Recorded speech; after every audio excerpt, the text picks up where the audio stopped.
Hello friends, आज मैं इस वीडियो के माध्यम से यूक्लिड की ज्यामिति का परिचय कक्षा 9 के गणित एक्सरसाइज 5.1 के सवाल 1 तथा 2 को विस्तार से बताने जा रहा हूं। सो फ्रेंड्स, आप वीडियो के अंत तक बने रहें। आइए, प्रश्नावली 5.1 में क्या बोल रहा है। पहला नंबर का सवाल, निम्नलिखित कथनों में से कौन से कथन सत्य हैं और कौन से कथन असत्य है, अपने उत्तरों के लिए कारण दीजिए। बहुत अच्छा। पहला जो कथन है, एक बिंदु से होकर केवल एक ही रेखा खींची जा सकती है। क्या बोल रहा है? एक बिंदु से होकर। ये जो बिंदु है ना, देख रहे हो आप, ये जो बिंदु है, कह रहा है केवल एक। आप इधर से भी खींच सकते हो, आप इधर से भी खींच सकते हो, आप इधर से भी खींच सकते हो, आप इधर से भी खींच सकते हो।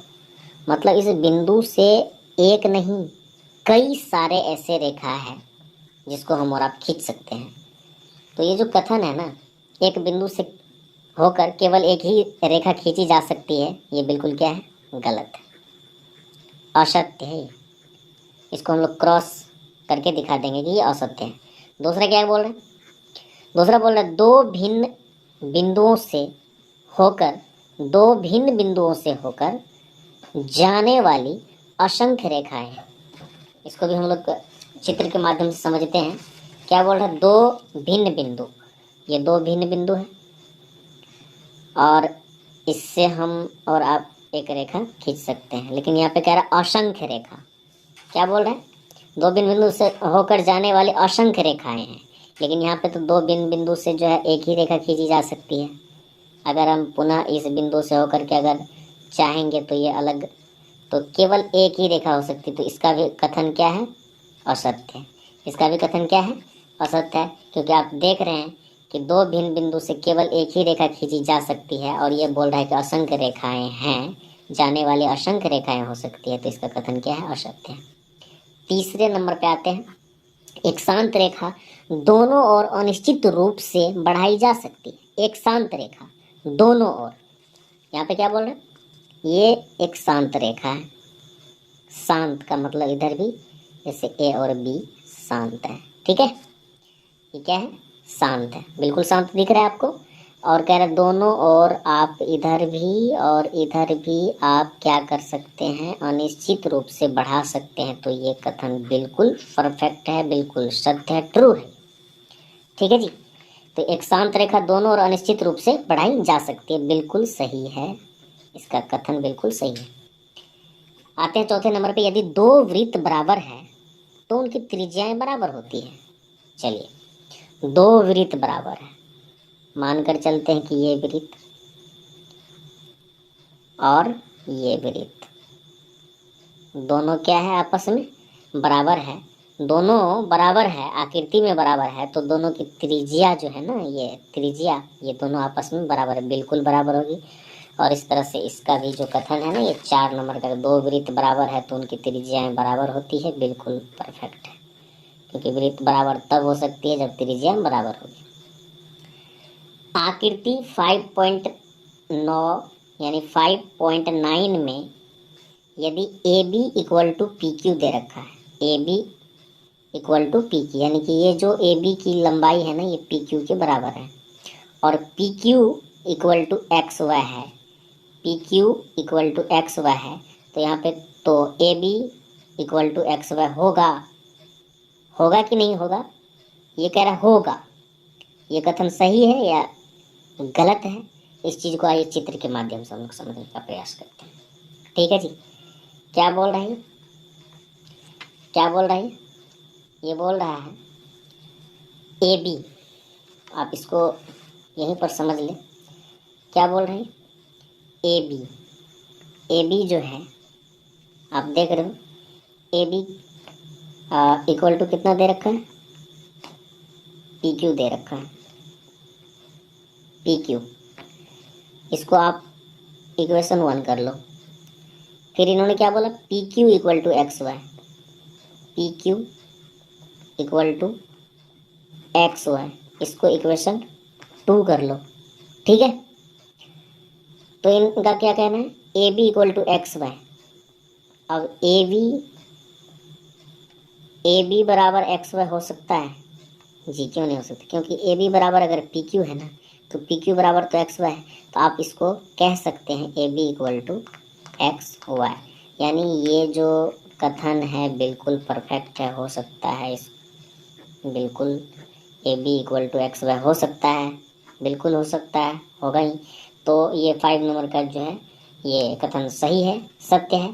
तो इस तरह से हम लोग कारण के साथ इनको इनके उत्तर को हम लोग अभी समझें। आइए दूसरे नंबर पे, एक नंबर को हम लोग बारीकी से देखें। आइए 2 नंबर में क्या बोल रहे हैं। 2 नंबर में बोल रहे हैं निम्नलिखित पदों में से प्रत्येक की परिभाषा दीजिए। ठीक है जी, ये जो पद है ना, ये जो पद देख रहे हो आप 1 से लेकर 5 तक, इसका परिभाषा देने के लिए कह रहा है। और क्या क्या इनके लिए कुछ ऐसे पद हैं जिन्हें परिभाषित करने की आवश्यकता है, वे क्या हैं और आप इन्हें कैसे परिभाषित कर पाएंगे। ठीक है, चलिए नंबर 1 में क्या बोल रही है, समांतर रेखा। कौन सी, समांतर रेखाएं। ठीक है, समांतर रेखाएं जो है ना, आप वीडियो को स्किप करके सारे के सारे परिभाषा वीडियो के शुरू में ही दे दिया गया है, उसको आप नोट कर लेंगे। आइए इसको चित्र के माध्यम से थोड़ा सा इसको कैसे परिभाषित करेंगे हम लोग, इन चीज़ों को देखते हैं। समांतर रेखा का मतलब क्या होता है। आप समांतर रेखा के बारे में अगर बात करें तो आप कह सकते हो समांतर रेखा जो है कोई शांत रेखा है, मानकर चलिए ये शांत रेखा है ना, तो इसको आप क्या कर सकते हो, ये शांत रेखा है, इसको आप बढ़ा सकते हो ना। और दूसरा शांत रेखा आप इसको भी बढ़ा सकते हो और इधर भी बढ़ा सकते हो, कोई दिक्कत नहीं, आप इधर भी बढ़ा सकते हो, कोई दिक्कत नहीं। और दोनों तरफ दोनों शांत रेखाओं को आप बढ़ाएंगे और आपस में न मिले, आपस में ये दोनों ओर बढ़ाया जा सकता है और कभी मिले भी ना, तो यही तो समांतर रेखा है। और इनके बीच की जो दूरी है ना बिल्कुल समान होना चाहिए, बिल्कुल समान होना चाहिए, चाहे आप यहाँ ले लो, चाहे आप यहाँ ले लो, चाहे आप यहाँ ले लो, ये समांतर रेखाएं कहलाती है। और दूसरे नंबर में क्या बोल रहे हैं, लंब रेखा। समांतर रेखा है और लंब रेखा, 2 नंबर में क्या बोल रहे हैं, लंब रेखा। लंब रेखा, लंब रेखा है यदि मानकर चलिए दो शांत रेखा है, दो शांत रेखा है, परस्पर मिलता है और मिलता है और मिलने पर 90 डिग्री का कोण अगर बनाए, जैसे मानकर चलिए एक शांत रेखा ये रहा और दोनों मिलेगा, 90 डिग्री का कोण तब बनेगा जब इस रेखा पर खड़ी होगी एक रेखा, शांत रेखा मानकर चलते हैं, और यहाँ पर 90 डिग्री का कोण अगर बन रहा है ना भाई, यहाँ पे दोनों ओर, ठीक है, तो वे लंब रेखाएं हो जाएगी। ऐसी स्थिति में क्या हो रही, ये जो एक शांत रेखा है ना, ये जो आप रेखा देख रहे हो ना, एक दूसरे पर खड़ी होती है, ठीक है, एक पड़ी और एक खड़ी, और दोनों ओर 90-90 डिग्री का कोण बनता है, तो ये लंब रेखाएं हो गई, लंब रेखाएं दोनों। चलते हैं तीसरे नंबर में, क्या बोल रहा है, तीसरे नंबर में बोल रहा है रेखाखंड। क्या बोला इन्होंने, रेखाखंड। यहाँ पे आप कह सकते हैं इसको लंब रेखाएं, लंब रेखाएं, ठीक है जी। रेखाखंड की अगर मैं बात करूं तो आपको पता होगा, पिछले वीडियो में मैंने बारीकी से बात किया था यूक्लिड के अभिवृत्त के अंतर्गत, जब दो बिंदुओं से होकर, दो बिंदुओं से रेखाखंड से, ये दो बिंदु है ना जी, मानकर चलते ए और ये बी, ठीक है, दो बिंदुओं से होकर एक अद्वितीय रेखा खींची जा सकती है, ये यूक्लिड के अभिवृत्त में था, ठीक है, वहां पे स्पष्ट किया हुआ है, आप इसको खींच सकते हो। और जब खींच सकते हो तो ये यहाँ से लेकर के यहाँ तक की जो अद्वितीय रेखा है ना, इसे ही रेखाखंड बोलते हैं। क्या बोलते हैं, रेखाखंड बोलते हैं। आप इससे भी समझ गए। आइए चौथे नंबर में क्या बोल रहे हैं, वृत्त की त्रिज्या। वृत्त की त्रिज्या मानकर चलिए वृत्त की त्रिज्या, अगर ये वृत्त है, क्या ये आप वृत्त देख रहे हो, ये क्या है, आपका वृत्त है, और इसके बीच में क्या है, केंद्र है। इसको चलो और से दिखा देते हैं, केंद्र है, और केंद्र से इसकी जो सीमा है ना, ये तो परिधि है, इसको सीमा भी बोलते हैं। यहाँ से सीमा के किसी भी बिंदु, चाहे इस बिंदु से मिला दो, चाहे यहाँ से मिला दो, चाहे यहाँ से मिला दो, चाहे यहाँ से मिला दो, कहीं से भी मिला दो, ये इसकी क्या हो जाएगी, त्रिज्या हो जाएगी। ठीक है जी, आप इसे भी समझ गए। आइए 5वें नंबर में क्या बोल रहा है, वर्ग। क्या बोल रहा है ये वर्ग। ठीक है, यहाँ पे लिख दोगे वृत्त की त्रिज्या। ठीक है, यहाँ पे क्या लिख देंगे, वृत्त की त्रिज्या, और लास्ट में क्या है आपका, वर्ग है।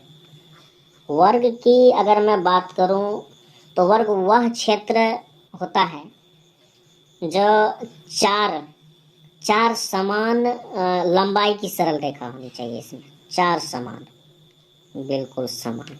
अगर ये 1 cm का है तो ये भी 1 cm का, ये भी 1 cm का, और ये भी 1 cm का, 4 समान लंबाई का। और चारों, जहाँ पे 2 रेखाओं का मिलन हो रहा है ना, यहाँ पे 90 डिग्री का कोण बनेगा। यहाँ पर भी कितने डिग्री का बनेगा, 90 डिग्री का। यानी आप कह सकते हो 4 समकोण है कि नहीं। कितने समकोण, 4 समकोण। ठीक है, तो घेरा हो जिसके किनारों के बीच 90 डिग्री का कोण बनेगा। किनारों के बीच कितने डिग्री का, 90 डिग्री का। तो ये हो गया आपका वर्ग। तो इस तरह से हम लोगों ने देखा अभी समांतर रेखाएं, लंब रेखा, रेखाखंड, वृत्त की त्रिज्या और वर्ग। 1 नंबर और 2 नंबर एक्सरसाइज 5.1 के 1 और 2 को हम लोग बिल्कुल विस्तृत रूप से, बिल्कुल सरल भाषा में, आसान भाषा में हम लोग समझने का प्रयास किए। मिलते हैं नेक्स्ट सवाल के लिए नेक्स्ट वीडियो में। तब तक के लिए धन्यवाद। अगर वीडियो अच्छी लगी हो तो वीडियो को लाइक करें, शेयर करें और चैनल को सब्सक्राइब जरूर करें, ताकि आपको समय समय पर अपडेट मिलता रहे और